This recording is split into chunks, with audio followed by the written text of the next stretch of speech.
मयि ज्येष्ठाय ब्रह्मणे नमः। ओम श्री परमात्मने नमः। ओम श्री गुरुभ्यो नमः। सर्वेभ्यो नमः।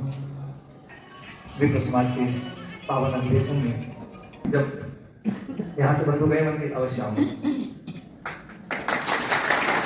क्योंकि आप लोगों से भी चर्चा करने का मन करता है।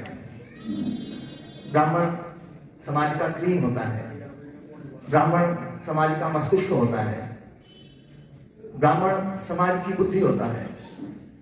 वो जिधर समाज को ले जाना चाहे वो ले जा सकता है। मैंने कभी भी ब्राह्मण को जाति के रूप में नहीं देखा। मैं बहुत गंभीर बात बोल रहा हूं। इस चीज को यदि आप लोगों को ऐसा लगे कि वास्तव में गुरुजी सही बोल रहे हैं तो उसको जीने का प्रयास करना, और ये लगे कि नहीं गुरुजी गलत बोल रहे हैं, तो आज आप खड़े होकर के बता सकते हैं गुरुजी इसमें मेरा थोड़ा सा संदेह है, इसमें थोड़ा संशय है, मेरी शंका है। मैं ब्राह्मण को जाति नहीं मानता हूं। विप्र कोई जाति नहीं है। विप्र तो एक जिम्मेदारी है जो परम ब्रह्म परमपिता परमात्मा ने आपको दी है। एक जिम्मेदारी दी है, इस समाज को एक मार्गदर्शन देने की, समाज को आगे बढ़ाने की एक जिम्मेदारी आपके पास में मिली है। ये विप्रत्व जो है ये बहुत योग्य व्यक्तियों को ये है ना विप्रत्व दिया जाता है। ब्रह्मा जी देखते हैं किस किस को है ना ये जिम्मेदारी दी जा सकती है।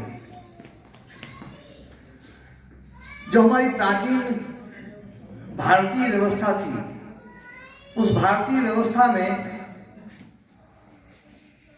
जो ग्राम्य व्यवस्था थी, उस ग्राम्य व्यवस्था में हर गांव में कुछ ब्राह्मण परिवार हुआ करते थे, और वो जो ब्राह्मण परिवार थे उनकी जिम्मेदारी थी कि उस गांव को वो सही मार्गदर्शन देते हुए, सही दिशा निर्देश देते हुए उस गांव को योग्य बनाने का प्रयास करें। ये जिम्मेदारी ब्राह्मणों ने सदियों नहीं, शताब्दियों नहीं, सहस्राब्दियों नहीं, युगों युगों तक इस जिम्मेदारी को निभाया है। और जब तक ब्राह्मणों ने इस जिम्मेदारी को निभाया था तब तक ये देश विश्व गुरु भारत था। क्योंकि जहां गुरु होते हैं वहीं समाज या राष्ट्र गुरुपन को प्राप्त करता है, और जब गुरु समाप्त हो जाए तो समाज उस गुरुत्व को खो देता है। आज मैं देखता हूं कुछ समय की कुछ मजबूरियां ऐसी हो गई हैं, जातिवाद इस कदर बढ़ रहा है, इस कदर बढ़ रहा है, इतना वैमनस्य, इतना संघर्ष कि हर जाति ये सोचती है कि हम आपस में इकट्ठे हो लें, और हर जाति को ये लगता है कि दूसरी जाति हमारी उन्नति में बाधक है, जबकि ऐसा है नहीं। लेकिन समाज में ये पिछले कुछ शताब्दियों से प्रसारित और प्रचारित किया जा रहा है कि दूसरी जाति तुम्हारी जाति की उन्नति में बाधा डाल रही है। जब तक तुम उसका काट नहीं करोगे तब तक तुम्हारी उन्नति संभव नहीं है। इसलिए आज का जो जातिवाद है वो प्योर रूप से अपनी जाति की उन्नति की बात नहीं करता है। ये बहुत गहरी बात बोल रहा हूं मैं। आज का जातिवाद दूसरे जाति को हम किस प्रकार से दबा लें, इस पर प्रयास करते हैं, और ऐसे जातिवाद का मैं खिलाफ हूं।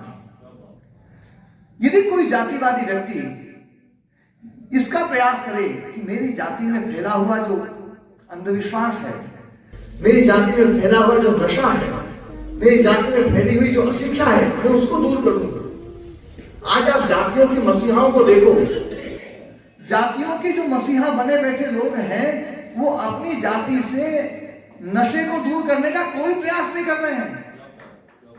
यदि वो उसमें प्रयास करें तो मैं समझता हूं कि वास्तव में वो होना चाहिए, वो किया जा सकता है। जातीय स्वाभिमान के द्वारा हम व्यक्ति को जल्दी मोड़ सकते हैं, ये निश्चित बात है। लेकिन जातीय स्वाभिमान को मोड़ने का काम केवल और केवल राजनीतिक लोग कर रहे हैं, क्योंकि उनको उसमें सरलता मिलती है। यूं यदि वो प्रयास करें तो बहुत कठिनता से काम होता है। जाति का नारा देकर के वो अपनी राजनीतिक रोटी सेक जाते हैं और हमें बाद में पता चलता है इसने तो कुछ किया ही नहीं अपनी जाति के लिए। एक बार में मध्य प्रदेश में अशोकनगर, वहां पर भगवान कृष्ण जी का जन्मदिन, कृष्ण जन्माष्टमी, उस पर एक कार्यक्रम था, उसमें मुझे आमंत्रित किया था। बाद में जाके पता चला यादव समाज ने उस कार्यक्रम को आयोजित किया। अब वहां पर मैं गया था तो क्योंकि सब जितने भी यादव समाज के लोग थे उस इलाके में लगभग मेरे द्वारा दीक्षित थे, तो जो ना सबने कहा था भैया गुरु जी को बुलाओगे तो ही आएंगे। तो उनकी भी आयोजन वालों की भी थोड़ी मजबूरी थी, वो लोग भी मेरे से जुड़े हुए थे। मैं वहां गया, मैंने एक बात कही, बल्कि आज हमने भगवानों को जाति के आधार पर बांट दिया। आज जो जातिवाद जो बढ़ रहा है, उस जातिवाद का सबसे जो खतरनाक जो रिएक्शन है, वो रिएक्शन ये है कि अब हम भगवानों को जाति के आधार पर बांटेंगे। और भगवानों को जाति के आधार पर बांटने से हमारे समाज का, भारतीय समाज की जो रीढ़ है, बैकबोन है, वो समाप्त हो जाए।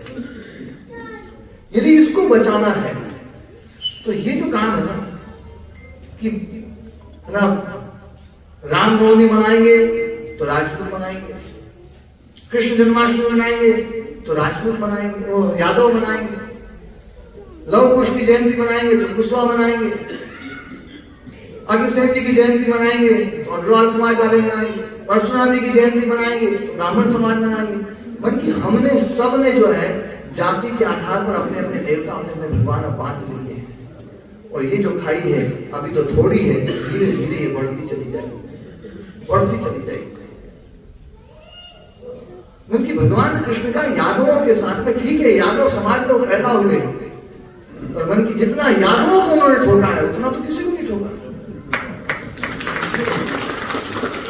मामा लोग को नहीं छोड़ा, मेरे भाई को नहीं छोड़ा।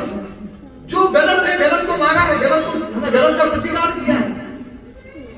और तुम आज भगवान कृष्ण जी की जयंती को, भगवान कृष्ण जन्माष्टमी को आप अपने राजनीतिक उसके रूप में एक जाति को लेकर के दूसरे वर्ग, तो तुम्हारे समाज की बेटी जो ना, उस बेटी से ये लोग लाखों रुपए लेने में, दहेज के लाखों रुपए लेने में बिल्कुल परहेज करते हैं।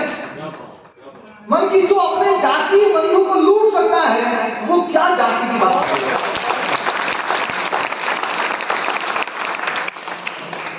जो अपने संगी को नहीं छोड़ रहा है वो जाति की बात कर रहा है। आज हमारे समाज में ये जो छोटी छोटी बुराइयां हैं, इन छोटी छोटी बुराइयों को जाति के लोग ही इसमें एक्टिव हो जाए, भैया हम जो है इस काम में करें और अपन जो ना मिलकर के अपनी जाति में फैली हुई बुराइयों को दूर करें। और एक बहुत बड़ा षड्यंत्र जो हमारे समाज में ब्राह्मण विरोधी विचारधारा का चल रहा है। एक बार मेरे बहुत करीब परिवार के ही अनन्य बता देता हूँ, मेरे सगे मामा जी के जो है बालक जो है आयु में मेरे से बहुत बड़े थे, तो वो जो है ममेरे भाई, वो एक बार यहाँ पर आए। वो चर्चा करते करते उस ब्राह्मण विरोधी विचारधारा से कुछ दिन से वो जुड़े हुए थे। उन्होंने कहा बोले जी ब्राह्मण तो मेरे जो है बहुत तेज होते हैं, बहुत पूरा जो है यहाँ तेज होते हैं, तेज है तभी तो ब्राह्मण है। वो नहीं, हमने तो कुछ बात हो नहीं, हम कहना जो है सारे समाज को वो कर दिया। आज जो है थोड़ी सी बातें उन्होंने ऐसी बात हो रही। मैंने कहा महेश भाई एक बात बताओ, तुम्हारे गांव में आज से 30 साल पहले जब नाना जी थे तो ब्राह्मण पूज्य था या नहीं था? मन की ब्राह्मण तो सब पूजनीय मानते थे, उनके यहां मानते थे। मन की बाई में, छापरी में, अगल बगल वाले जो गांव हैं मैंने सबके नाम लिए, लगभग 15-20 गांव के नाम लिए मैंने कि इन सब गांवों में ब्राह्मण पूजनीय था या नहीं था? कोई ब्राह्मण पूजनीय था। आज से 30-40 साल पहले, 50 साल पहले, आप सब लोग भी हैं, और ये मैं आज बताने जा रहा हूं, मैं आपकी कुछ पढ़ाई भी करके जा रहा हूं, तो आपको कुछ जिम्मेदारी भी देकर के जाऊंगा। मैंने उनसे कहा कि आपकी तहसील के ये 15-20 गांव के नाम मैंने लिए हैं, कि एक भी गांव तुम अपनी तहसील का बता दो जिस गांव में आज से 30-40 साल पहले ब्राह्मण पूजनीय नहीं था। एक भी गांव नहीं बताया। मन की अपनी तहसील को छोड़ो, जिले में चलो, आपके जिले में एक भी गांव ऐसा बता दो जिस गांव में आज से 30-40 साल पहले, 50 साल पहले ब्राह्मण पूजनीय ना हो। जिले को छोड़ दो, आपके राज्य में एक भी गांव ढूंढ के दिखा दो, और गांव राज्य को भी छोड़ दो, पूरे देश में 6,38,363 गांव है, हर गांव में ब्राह्मण पूजनीय था। वो किस लिए पूजनीय था? बाकी लोग बेवकूफ नहीं थे। आज तुम्हें बुद्धि आई है कि ब्राह्मण इतना खराब हो गया। वो सारे जो पहले हमारे पूर्वज थे वो क्या बेवकूफ थे जो ब्राह्मणों को पूजनीय मानते थे? वो पूज्य थे क्योंकि उनका चरित्र वैसा था। वो उज्जवल चरित्र वाले व्यक्ति जो हमारे अशोक जी कह रहे थे कि जो करेक्टर है जो है वो ब्राह्मण का विशेष होता था, वो ब्राह्मण पूजनीय था, इसलिए समाज उसकी पूजा करता था। और ये जो मैंने शुरू में बात बोली थी, ये एक जिम्मेदारी है। हम अपनी जातीय जो भावना है उस भावना के साथ में हमारे ऊपर ज्यादा जिम्मेदारी है कि हम सामाजिक भाव को, जो आपने हमारे बहुत अच्छा एक लक्ष्य रखा कि सामाजिक सौहार्द सबसे पहला लक्ष्य है, सामाजिक सौहार्द बढ़े, और सामाजिक सौहार्द बढ़ाने के लिए ब्राह्मण को सबसे पहले आगे आना पड़ेगा। ये हमारी जिम्मेदारी है क्योंकि हम समझते हैं इन चीजों को। इसका नुकसान भी हमने उठा करके देखा है। आज पूरा का पूरा कश्मीर जो पाकिस्तान जो है मुसलमान, सब मुसलमान बन गए, वहां से हमें भाग के आना पड़ा है, वो केवल और केवल सामाजिक सौहार्द की बिगड़ने के कारण से हुआ है। हमें अपने सामाजिक सौहार्द को फिर से स्थापित करना पड़ेगा, और ये जो दायित्व है ये हमारे कंधों पर जाना है। और आज समाज में पिछले 30-40 सालों से एक भेड़ चाल चली है। ध्यान रखना, पैसे से ज्यादा महत्वपूर्ण शारीरिक बल हुआ करता है, और शारीरिक बल से भी ज्यादा महत्वपूर्ण बौद्धिक बल हुआ करता है। बुद्धि सर्वश्रेष्ठ थी, ज्ञान सर्वश्रेष्ठ था। ब्राह्मण धन से निर्धन हुआ करता था। ब्राह्मण बल से भी इतना बलवान नहीं हुआ करता था, वो ज्ञान से श्रेष्ठ होता था। वो बलवानों को ज्ञान दिया करता था, बलवानों को शिक्षा दिया करता था, बलवान को उसकी बात माना करते थे। लेकिन आज जो है मैं देखता हूं हर जगह जो है शक्ति की पूजा हो रही है, शक्ति की पूजा हो रही है। सब जगह बन रही तो सेनाएं बन रही, सब जगह बन रही तो आर्मियां बन रही, भीम आर्मी, फलानी आर्मी, ढिकनी आर्मी, ये सेना, वो सेना, करनी सेना, ढिकनी सेना, सब शक्ति की पूजा में लगे हुए हैं। सोच रहे हैं कि जो ताकतवर है उसकी पूजा करें। आप लोगों से एक शिकायत है, उस भेड़ चाल में आप लोग भी चल रहे हैं, और आपने भी शक्ति की पूजा की, जबकि आपके पास में इतने आदर्श हैं। राम जी को मर्यादा पुरुषोत्तम भगवान श्री राम बनाने वाले आप लोग। महर्षि वशिष्ठ जी के आश्रम में प्रभु श्री राम, लक्ष्मण जी, भरत जी, शत्रुघ्न जी वो शिक्षा पाते हैं। भगवान कृष्ण जी को ज्ञान देने वाले आप हैं। आप किसी भी क्षत्रिय राजकुमार को उठा लीजिए, उस क्षत्रिय राजकुमार के चरित्र का को गढ़ने का काम वो ब्राह्मण ने किया। ब्राह्मण इसलिए श्रेष्ठ।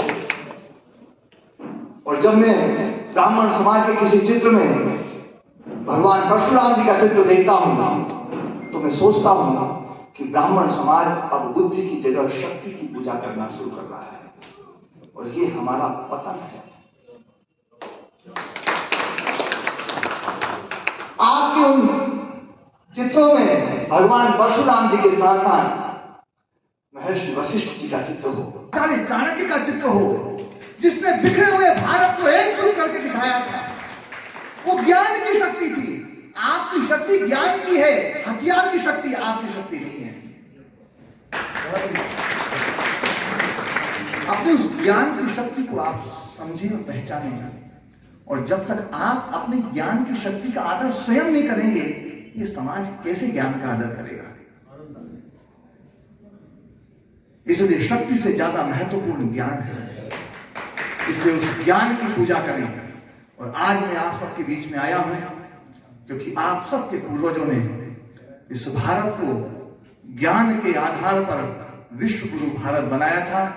आप सबके उन पूर्वजों को मैं प्रणाम करता हूं, उनकी तपस्या को प्रणाम करता हूं, और उस तपस्या में आप भी जुड़िए। ज्ञान का अर्जन ब्राह्मण परिवार में अवश्य होना ही चाहिए। आप ये प्रयास करें कि अपने बच्चों को कम से कम 1 घंटा आप गीता, रामायण, भागवत, वेद, उपनिषद, दर्शन, आप जो भी हैं, इनका थोड़ा सा एक परंपरा बनाइए जो आज हमारे परिवार से छूट गई है। यहां बैठे जितने भी लोग हैं, थोड़ा बुरा मत मानना, लेकिन आज ब्राह्मण समाज में लगभग आधे से ज्यादा लोग ऐसे हो गए हैं कि एक ब्राह्मण परिवार है, बगल में एक क्षत्रिय परिवार है, उसकी उस तरफ एक वैश्य परिवार है, और तीनों परिवारों को देखा जाए तो तीनों परिवार एक जैसे हैं। एक जैसा नहीं होना चाहिए। आप में कुछ विशेषता होनी चाहिए। आपका ज्ञान वो आपकी ताकत है। उस ज्ञान को रखना, उसको संजो करके रखना, ये आपकी जिम्मेदारी है। ब्राह्मणेन निष्कारणो धर्मो षडंगो अध्ययो जेयश्चेति, ये महर्षि पतंजलि ऋषि ने महाभाष्य में लिखा है कि ब्राह्मण का निष्कारण धर्म, निष्कारण धर्म, किसी प्रयोजन के लिए नहीं, वेदों की रक्षा करना, ज्ञान की रक्षा करना, ज्ञान की उपासना करना, ये ब्राह्मण का सबसे पहला धर्म है। हम आज के इस युग में उस प्राचीन परंपरा कि हम केवल और केवल अपने संस्कृति के लिए जो अपने प्राचीन जो वैदिक वाङ्मय है, हम उसको ही पढ़ें, तो निश्चित है कि आजीविका वाला जो पक्ष है वो छूट जाएगा।